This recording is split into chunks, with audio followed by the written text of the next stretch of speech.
அன்னைக்கு மீடியாவும் அன்னைக்கு ஆங்கரிங்கும் எப்படி இருந்தது, இன்னைக்கு மீடியாவும் இன்னைக்கு ஆங்கரிங் எப்படி சார் இருக்கு? சென்ற வார உலகம் வெறுமனே அரை மணி நேரம் வருது அப்படின்னு தான் தெரியும். அதற்கு நாங்கள் போட்ட உழைப்பு பார்த்தீங்கன்னா கிட்டத்தட்ட 3லிருந்து 4 நாட்கள். இப்போ எப்படி நடக்குதுன்னு நிறைய நெகட்டிவான கண்டென்ட்ஸ், இன்க்ளூடிங் இன்னைக்கு சிஎம்மாக இருக்கார். மிக முக்கியமான நபராக இன்றைக்கி நான் பார்க்குறது சிஎம் விஜய் சார். அவரை நீங்கள் மல்டிபிள் டைம்ஸ் இன்டர்வியூ பண்ணியிருக்கீங்க. எப்படி இருந்தது அந்த அனுபவம்? குறிப்பாக எஸ்ஏசி சார் தான் அவருக்கு பெரிய பலம். பெரிய பெரிய ஆட்களெல்லாம் சந்திக்க வச்சார் SAC sir. Kamal sir, Rajini sir, முக்கியமான டைரக்டர்ஸ். இவர் ஒரு கேள்வி கேட்குறாங்க, படம் வெற்றி தோல்வி வெளிப்படையாக பதில் சொல்கிறார் அஜித்.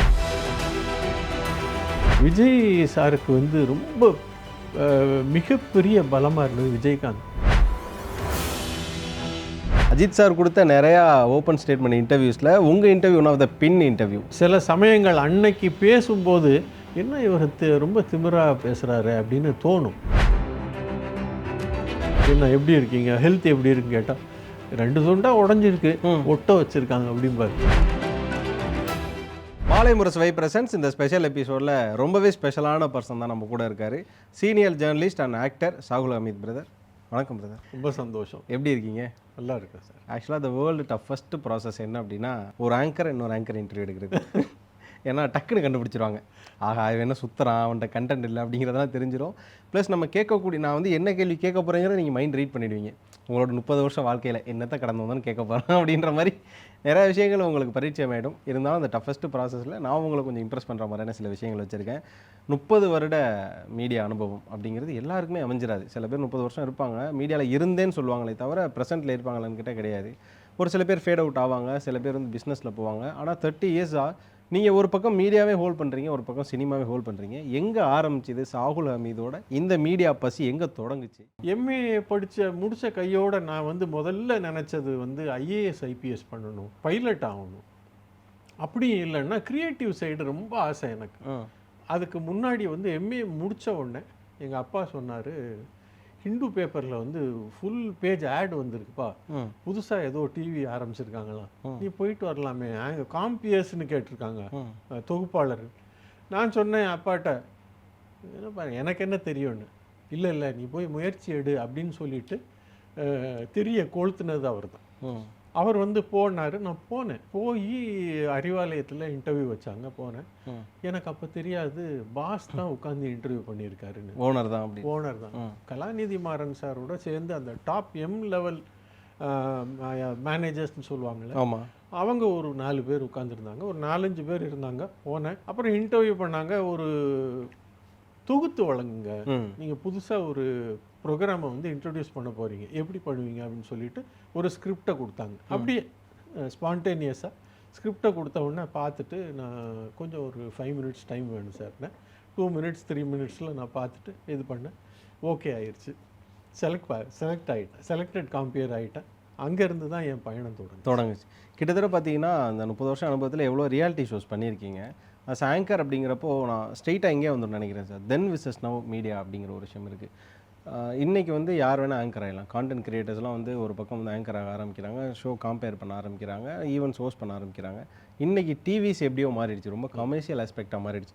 உங்களோட பார்வையில் அன்னைக்கு மீடியாவும் அன்னைக்கு ஆங்கரிங்கும் எப்படி இருந்தது, இன்றைக்கி மீடியாவும் இன்றைக்கி ஆங்கரிங்கும் எப்படி சார் இருக்குது? இப்போ உதாரணத்துக்கு நான் பண்ண ஷோவில் ரொம்ப பேசப்பட்டது சென்ற வார உலகம். சென்ற வார உலகம் வெறுமனே அரை மணி நேரம் வருது அப்படின்னு தான் தெரியும். அது டெலிகாஸ்ட் ஆகிறது மட்டும்தான் அரை மணி நேரம். அதற்கு நாங்கள் போட்ட உழைப்பு பார்த்திங்கன்னா கிட்டத்தட்ட 3லிருந்து 4 நாட்கள். இப்போ எப்படி நடக்குதுன்னு நாம் நேரில் போய் பார்க்கல, தெரியாது.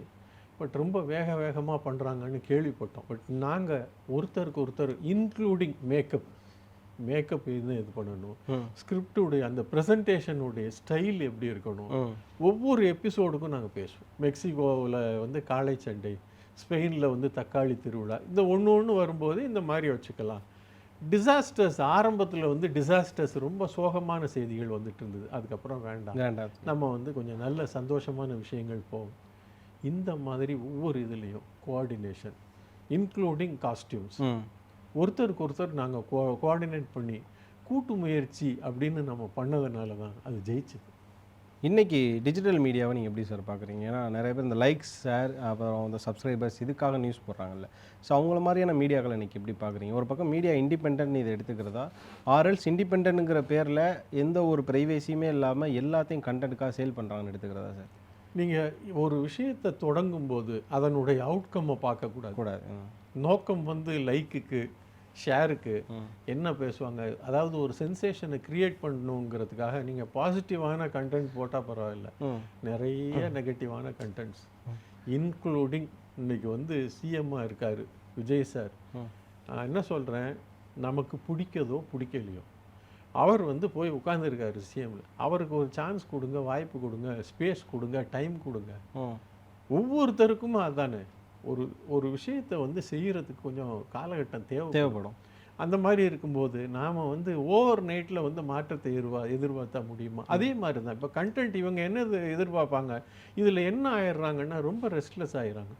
பெரும்பாலும் இப்போ சமீபத்தில் ஒரு உளவியல் நிபுணரை சந்திக்கும் போது என்ன சொல்கிறாங்கன்னா, சார் நாங்கள் வந்து சந்தித்த நிறைய இந்த பிரபலங்கள் இன்ஃப்ளூயன்சர்ஸ்னு இருக்காங்க, அவங்க வந்து நாங்கள் பார்த்த வரைக்கும் அவங்க என்ன செய்கிறாங்கன்னா, அந்த குறிப்பிட்ட ரீல்ஸ் போடும்போது மட்டும் சந்தோஷமாக இருக்காங்க, மற்ற நேரங்களில் வந்து ரொம்ப சோகங்கள் இருக்குது. என்ன ரீசன் அப்படின்னா, நான் போடுற கண்டென்ட் வந்து ஹிட் ஆயிரும், புரியுது, இல்லை அப்படின்னா டல் ஆயிடுறாங்க. அவுட்கம்மை பற்றி தான் அவங்களுக்கு ரொம்ப கவலையாக இருக்குது. ஆக்சுவலாக நீங்கள் சிஎம் விஜய் சார் சொன்னோன்னா இந்த கேள்வி கேட்கணும். நீங்கள் ஒரு பக்கம் ஹோஸ்ட்டாக இருந்ததை தாண்டி ஆங்கராக நிறைய பேரை இன்டர்வியூ பண்ணியிருக்கீங்க. அதில் மிக முக்கியமான நபராக இன்றைக்கி நான் பார்க்குறது சிஎம் விஜய் சார். அவரை நீங்கள் மல்டிபிள் டைம்ஸை இன்டர்வியூ பண்ணியிருக்கீங்க. எப்படி இருந்தது அந்த அனுபவம்?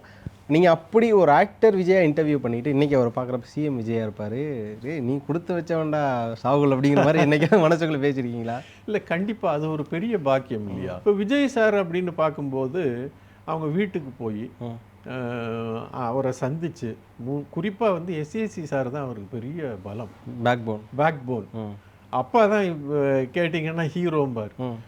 அவர் கொடுத்த ஊக்கத்தில் தான் இவர் இந்த அளவுக்கு ஒரு வளர்ச்சி, சாதாரணமான வளர்ச்சி. கண்டிப்பாக இன்றைக்கி ஒரு நாட்டை, தமிழ்நாட்டை ஆளக்கூடிய அளவுக்கு வந்திருக்கிறாரு. வாழ்த்துக்கள். என்ன மாதிரியான கேள்விகள் கேட்டீங்க? என்ன ப்ரிப்பேர் பண்ண போனீங்க? அப்போ இருக்க விஜய்க்கு என்ன ப்ரிப்பேர் பண்ண போனீங்க? ஆஸ் அன் ஆக்டர் என்ன கேட்கணுமோ அதையெல்லாம் வந்து பண்ணும்போது அவருடைய ஹார்ட் ஒர்க் வந்து இன்றைக்கி நேற்று இல்லை, அன்னையிலேருந்தே ஆரம்பிச்சிருச்சு.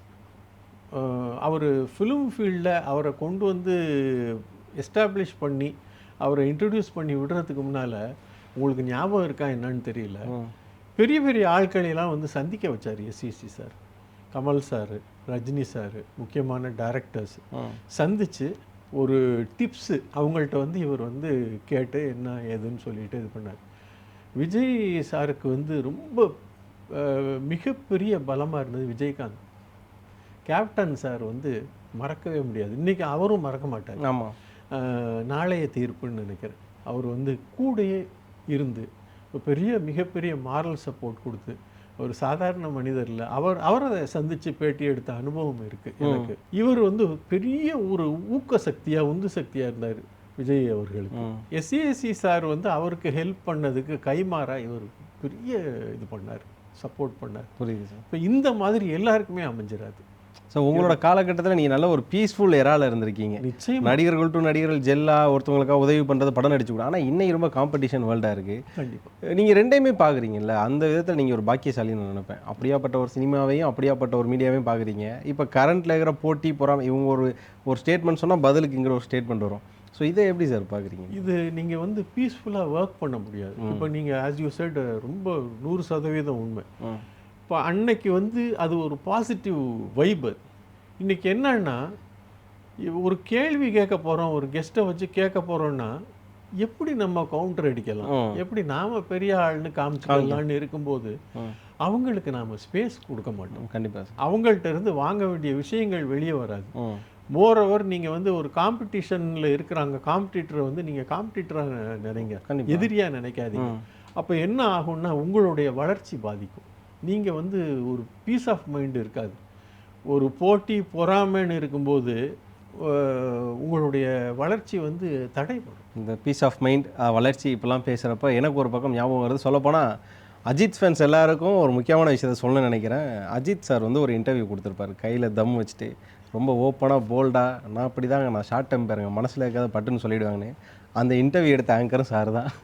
ஸோ சொல்லப்போனால் அஜித் சார் கொடுத்த நிறையா ஓப்பன் ஸ்டேட்மெண்ட் இன்டர்வியூஸில் உங்கள் interview one of the interview pin பண்ணக்கூடிய ஒரு இன்டர்வியூ. ஏன்னா வந்து ரொம்ப ஓப்பன் பார்க்கில் கீழே உட்காந்து பேசுவார். கொஸ்டின்ஸ்லாம் ரொம்ப போல்டு ஆன்சர்ஸ் இருக்கும். ஸோ நீங்கள் அவரோட ஆன்சர் போல்டாக இருக்குது அப்படிங்கிறப்போ உங்களோட கொஸ்டின்ஸும் அவ்வளோ ஓப்பனாக ஃப்ராங்காக இருந்திருக்கும். எப்படி இருந்தது அஜித் சாரோட அந்த ஒரு நேர்காணல்? இப்போ வரை அஜித் சார் கூட கான்டாக்டில் இருக்கீங்களா? அவரோட வளர்ச்சியையும் அவரோட அந்த நடந்து கொள்கிற விதத்தையும் எப்படி பார்க்குறீங்க நீங்கள்? அவர் வந்து மோர் தேன் அன் ஆக்டர் வந்து பார்த்தீங்கன்னா நல்ல மனிதர். அவரை நேரில் பார்க்கும்போது நேரில் சந்திக்கக்கூடிய வாய்ப்புகள் கிடச்சிது. அப்போது அதுக்கப்புறம் பிஸி ஆகிட்டார். மாடல் வேறு விளம்பர படங்களில் வேட்டி ஆடில் வந்து 6 மாடல்ஸில் நான் ஒரு மாடல், அவர் ஒரு மாடல். எப்போ பார்த்தாலும் பேர் சொல்லி கூப்பிடுவார். நானும் அவரை பேர் சொல்லி கூப்பிடுவேன். 2019 சுரேஷ் சந்திரா அவர்களை பார்த்தேன். வால்டர். ஆமாம், அப்போது மேனேஜர், பர்சனல் மேனேஜர் அவர் தானே. அப்போ வால்டர்னு ஒரு படம் எடுத்தாங்க. நம்ம சிபி சத்யராஜ் நடித்தார். அந்த ஒரு ஆரம்ப விழாவுக்கு போயிருந்தேன். அங்கே பார்க்கும்போது நண்பரேன்னு கட்டி பிடிச்சிக்கிட்டார். அப்போ நான் கேட்டேன், அஜித் எப்படி இருக்காருன்னு. சார் நல்லா இருக்கு, கேட்டேன்னு சொல்லுங்கள் அப்படின்னு. அப்போது வந்து 90s 2000 அவரை சந்திக்கக்கூடிய வாய்ப்புகள் கிடையாது. எந்த காலகட்டத்திலையும் நீங்கள் சந்திக்கிறீங்கன்னு வச்சுங்களேன், அல்லது சார் சந்திக்கிறாருன்னா என்ன உங்களுக்கு தோணுன்னா நம்ம கூட அவர் க்ளோஸாக இருக்காரு அப்படிங்கிற மாதிரி இருக்குது. ஏன்னா அவருடைய ஆட்டிடியூட் அவ்வளோ நல்ல மனிதர், டவுன் டு எர்த், ரொம்ப வெளிப்படையாக பேசுவார். சில சமயங்கள் அன்னைக்கு பேசும்போது என்ன இவர் ரொம்ப திமிராக பேசுகிறாரு அப்படின்னு தோணும். பட் இன்றைக்கி சுச்சுவேஷனில் நீங்கள் திருப்பியும் அந்த வீடியோவை போட்டு பார்த்தீங்கன்னா ரொம்ப ப்ராக்டிக்கலாக இருக்கும். ரொம்ப வெளிப்படையாக சொல்லணும்னா, இப்போ அஜித்குமார் ரேசிங்னு ஒரு கம்பெனி ஆரம்பித்து வர்றாரு. யூரோப்பு, துபாய், அங்கங்கே யுஏஇன்னு போயிட்டு வர்றாரு. இந்த தைரியம் யாருக்கு? கண்டிப்பாங்க. போட்டி போட்டுக்கிட்டு விஜயும் அவரும் இப்போ என்னன்னா அவர் நினைக்கலாம், இல்லை நம்ம ஒரு படி மேலே போயிடணும்னு. அந்த ஆட்டிடியூடே இல்லை, அந்த மனோபாவம் இல்லை அவர். எனக்கு பிடிச்சிருக்கு ரேசிங், நான் போகிறேன். நீங்கள் சொல்ல தயங்குற வார்த்தை விஜய் இல்லை, அந்த இடத்துக்கு நம்ம போகலாம் அப்படின்னு அவர் நினைக்கலாம். ஆனால் அது அவர் இல்லாமல் இல்லவே இல்லை. இவருக்கும் அப்படித்தான். இவர் பக்கம் ஒரு பக்கம் கலக்கிட்டு இருந்தார், டான்ஸு பாட்டு அப்படின்னு சொல்லிட்டு. ஆக்டிங்கும் சரி. சமீப கால படங்கள் பார்த்தீங்கன்னா மெர்சல் ஆகட்டும், அவருடைய படங்கள்லாம் ராதிகா மேம் சொல்ல கேள்விப்பட்டிருக்கேன். டேக்கு போகிறதுக்கு முன்னால் இருக்கிறது ஒரு விஜய், அது ஸ்டார்ட் கேமரா ஆக்ஷன் ஒன்று வேறு மாதிரி எப்படி எப்படி இருக்காருன்னு தெரியலையேன்னு அவ்வளோ பெரிய ஒரு ஆர்டிஸ்ட் வந்து பிரமிச்சிருக்காங்க. அதே போல தான் இவர் வந்து ஒரு கேள்வி கேட்குறாங்க, படம் வெற்றி தோல்வி வெளிப்படையாக பதில் சொல்கிறார் அஜித். படம் ஜெயிச்சா மட்டும் டைரக்டரை பாராட்டுறீங்க, தோத்தா வந்து ஆக்டரை குறை சொல்லலாமா, கூட்டு முயற்சி தானே அப்படிங்கிறாரு. பட்டுன்னு வரும். அதே மாதிரி நீங்கள் நேரடியாக பார்க்கும்போது என்ன எப்படி இருக்கீங்க, ஹெல்த் எப்படி இருக்குன்னு கேட்டால் 2 துண்டா உடஞ்சிருக்கு, ஒட்ட வச்சுருக்காங்க அப்படிம்பார். எலும்பு ஒட்ட வச்சுருக்காங்க, ஓடிட்டு இருக்கோம், ரன்னிங். சார் அன்னைக்கு அந்த இன்டர்வியூவோட அவுட் பார்க்குறப்ப கையில் தம் வச்சுருந்தாரு. இது வந்து திரும்ப ரிப்பீட் பண்ணுறேன்னு நான் எதுவும் நினச்சிக்க வேணாம். அதான் அன்னைக்கு போடுறதுக்கு நிறையா ரெஸ்ட்ரிக்ஷன்ஸ் இருந்திருக்குமே சார், இருந்திருக்கும், தயங்கி இருப்பாங்க. அது என்ன, ஒருவேளை அவருக்கு ஏதாவது டென்ஷனாக இருந்திருக்கலாம். நம்ம அதை குறைன்னு இது பண்ணுறதுக்காக அது ஒரு இதில் வந்து ராதாரவி சார் கூட இன்டர்வியூ பண்ணும்போது சொன்னார், கையில் அந்த தம்பி அது தெரியும், தம்மை வச்சுக்கிட்டு இருக்கான், அதுதான். ஆனால் அதே ரவி சார் வந்து அஜித்குமார் அவர்களை பாராட்டுவார், நல்ல மனிதர் அப்படின்னு சொல்லிட்டு. அன்னைக்கு அவருக்கு என்ன டென்ஷனோ, நம்ம வந்து ஆமாம், ஒரு பக்கம் ஃபுட்பால் விளையாடுவோம், இன்னொரு பக்கம் ஸ்டண்ட் சீக்வன்ஸ். வேறு யாரும் இல்லை, சூப்பர் ஸ்டார் ரஜினி சார் பில்லா படம். அவர் பக்கத்தில், நான் கேட்கல, அவர் பக்கத்தில் என்ன உட்கார வச்சுட்டாங்க. திரும்பி பார்க்குறாரு, பிஏ வர்றாரு, சிகரெட்டை கொடுக்குறாரு, எக்ஸ்கியூஸ் மீ. மருதநாயகம் டைமில் ஒரு சில டிஸ்கஷன்ஸுக்கு போகும். சினிமா மட்டும் பேச மாட்டார், உலகம், பொருளாதாரம், அரசியல்,